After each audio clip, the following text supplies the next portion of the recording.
kita akan membahas pembahasan yang ketiga dari sejarah perkembangan ilmu, yaitu kemajuan ilmu zaman Renaissance dan modern.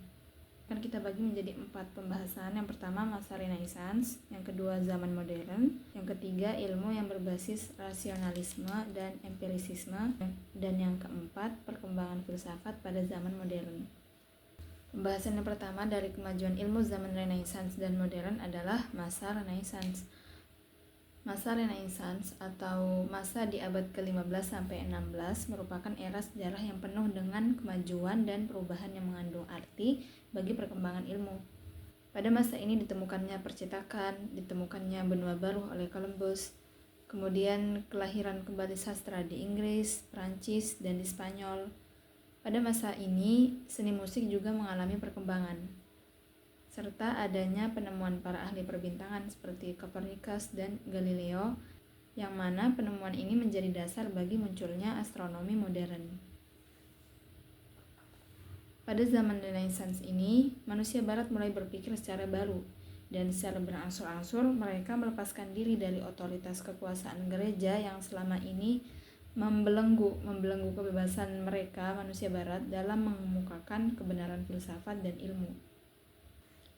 Beberapa pemikir yang akan kita bahas yaitu Nicolaus Copernicus dan Francis Bacon. Copernicus adalah seorang tokoh gereja ortodoks. Ia menemukan bahwa matahari berada di pusat jagat raya dan bumi memiliki 2 macam gerak, yaitu perputaran sehari-hari pada porosnya dan gerak tahunan yang mengelilingi matahari. Teori ini disebut teori heliocentrisme, di mana matahari adalah pusat jagat raya, bukan bumi, sebagaimana yang dikemukakan oleh Ptolemeus. Teori Ptolemeus disebut geosentrisme, yaitu bumi sebagai pusat jagat raya. Dan menurut gereja, prinsip geosentrisisme dianggap lebih benar daripada prinsip heliocentrisme.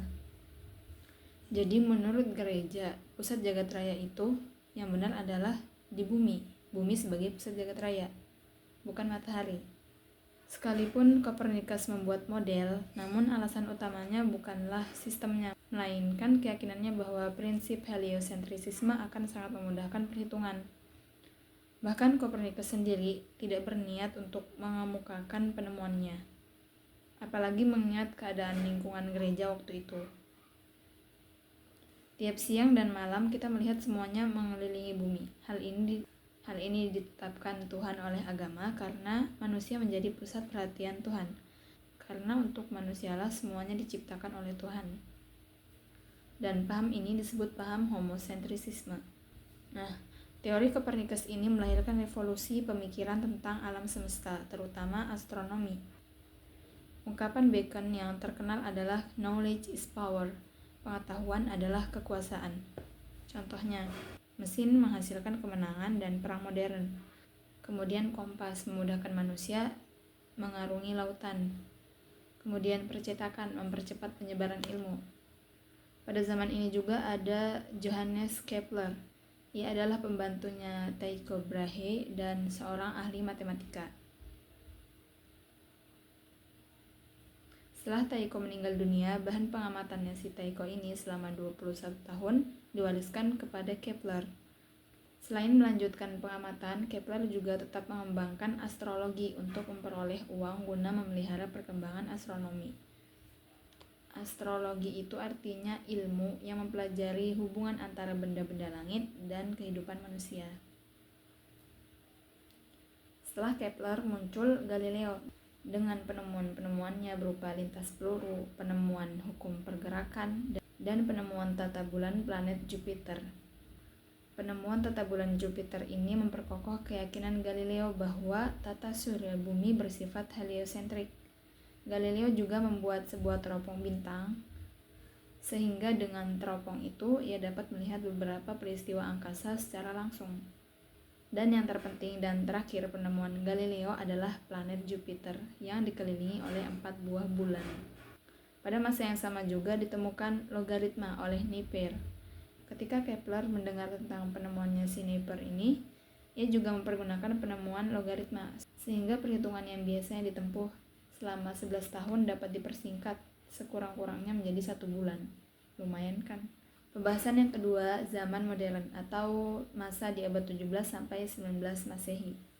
Setelah adanya penemuan-penemuan di zaman Renaissance, maka pengetahuan yang terpencar-pencar itu jatuh ke tangan dua sarjana yang dalam ilmu modern memegang peran yang sangat penting.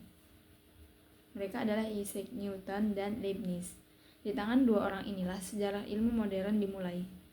Lahirnya teori gravitasi, perhitungan kalkulus, dan optika merupakan karya besarnya si Newton. Teori gravitasi Newton dimulai ketika muncul persangkaan penyebab planet tidak mengikuti pergerakan lintas lurus. Apakah matahari yang menarik bumi atau antara bumi dan matahari ada gaya saling tarik-menarik. Kemudian penemuan kedua Newton di Inggris dan Leibniz di Jerman terbukti sangat luas manfaatnya untuk menghitung bermacam-macam hubungan antara dua hal atau lebih yang berubah dengan ketentuan yang teratur. Misalnya, kecepatan planet mengelilingi matahari yang berbeda-beda sepanjang lintasan. Misalnya, kecepatan planet mengelilingi matahari yang berbeda-beda sepanjang lintasan. Setelah kalkulus ditemukan, banyak sekali perhitungan dan pemeriksaan ilmiah yang dapat diselesaikan. Sesudah masa Newton, perkembangan ilmu selanjutnya adalah ilmu kimia. Joseph Black yang hidup sekitar tahun 1728 sampai 1799 dikenal sebagai pelopor dalam pemeriksaan kualitatif karena ia menemukan gas karbon dioksida. Eksperimennya yaitu melakukan pemanasan terhadap kapur. Demikian pula Henry Cavendish, ia memeriksa gas yang terjadi di serbuk besi yang disiram dengan asam, kemudian menghasilkan hawa yang dapat dinyalakan. Percobaan selanjutnya dilakukan oleh Proust mengenai atom. Ia berpendapat bahwa perbandingan bahan-bahan yang ikut serta dalam proses oksidasi dari berbagai logam selalu tetap. Begitu pula dengan sulfida dari logam. Begitu pula dengan John Dalton. Berdasarkan penemuan dan ketentuan ini, maka berat hidrogenium lawan atom lain-lainnya disebut berat atom. Yang ketiga, ilmu yang berbasis rasionalisme dan empirisisme. Dengan bertambah majunya alam pikiran manusia dan makin berkembangnya cara-cara penyelidikan pada zaman modern ini, manusia dapat menjawab banyak pertanyaan tanpa mengarang mitos. Berkat pengamatan yang sistematis dan kritis, lambat laun manusia berusaha mencari jawaban secara rasional. Kaum rasionalis mengembangkan paham rasionalisme. Dalam menyusun pengetahuan, kaum rasionalis menggunakan penalaran deduktif, yaitu cara berpikir yang bertolak belakang dari pernyataan yang bersifat umum untuk menarik kesimpulan yang bersifat khusus. Jadi dia bertolak belakang. Penarikan kesimpulan secara deduktif ini menggunakan pola berpikir yang disebut silogisme. Dan ternyata pengetahuan yang diperoleh berdasarkan penalaran deduktif mempunyai kelemahan. Maka muncullah pandangan lain yang berdasarkan pengalaman konkret yang disebut penganut empirisme. Nah, menurut mereka, para penganut empirisme, gejala alam itu bersifat konkret dan dapat ditangkap dengan panca indera manusia. Pembahasan yang keempat dari perkembangan ilmu zaman Renaissance dan modern yaitu perkembangan filsafat pada zaman modern. Pada zaman modern filsafat, berbagai aliran muncul.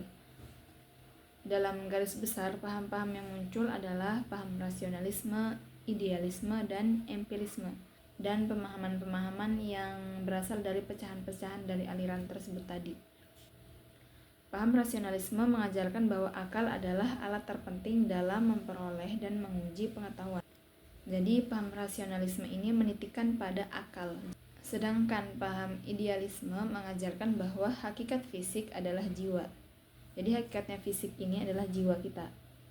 Pada paham empirisme dinyatakan bahwa tidak ada sesuatu dalam pikiran kita selain didahului oleh pengalaman. Jadi semua itu berdasarkan pengalaman dalam empirisme. Dan paham empirisme ini bertolak belakang dengan paham rasionalisme. Jadi paham-paham yang muncul pada perkembangan filsafat zaman modern itu digarisbesarkan menjadi 3 bagian. Yang pertama rasionalisme, idealisme, dan empirisme. Idealisme ini yang mengajarkan bahwa akal sebagai alat terpenting dalam pemikiran. Kemudian empirisme bahwa kemudian empirisme, bahwa pikiran ini selalu didahului oleh pengalaman.